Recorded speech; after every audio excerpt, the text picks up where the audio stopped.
السلام عليكم ورحمة الله وبركاته. بنا برز خوش تبي صلاة خود السر هوا بن هر جهة كهين لبن. فيديو بحثي في چندی بکم کو آخفتنه که بالاف بوی کو على اساس هرگاه که رمضان هات و 15 رمضانی کفت رجا جمعه دا دنگه که بلندش اسمانه هیت و گرمینیک دش عردی هیتن و هنیت ابرو که دل فرد کمالاتی و بالاف بوی مدوی بهویت برز دیار کم و هنی چه اصل و اساس بونینه و افتشتی هنی یه وارد بوی و کی زانات بیجن دروا که بنوی پیغمبری صلی الله علیه وسلم هات یکرن و شیخ البانی رحمت خدا لید بیشن موضوع و هر واسا زانات بیجن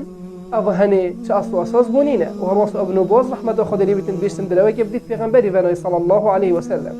لجا چه اصل و اساس بونینه کس خونه تصینیدن و او هنی تشتکنینه که راستی بیدن در هنده مبیا بو خلقی که دیار کم که او هنی تشتکی گله که خلطه که کسکش قصد بیشن پیغمبری صلی الله علیه وسلم افتشتی هنی یکوتی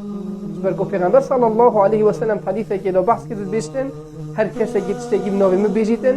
و من نگود بیتن بل اف کسی هنی جه خود آگیر جهنم دادانید خدا تعالی مپاریزیتن افکار هنی خلطه و خوشی بدن پاش و هر وصا اوی اخفنا هنی و بالاف بوید چه اصل اساس بونینه والحمد لله رب العالمين.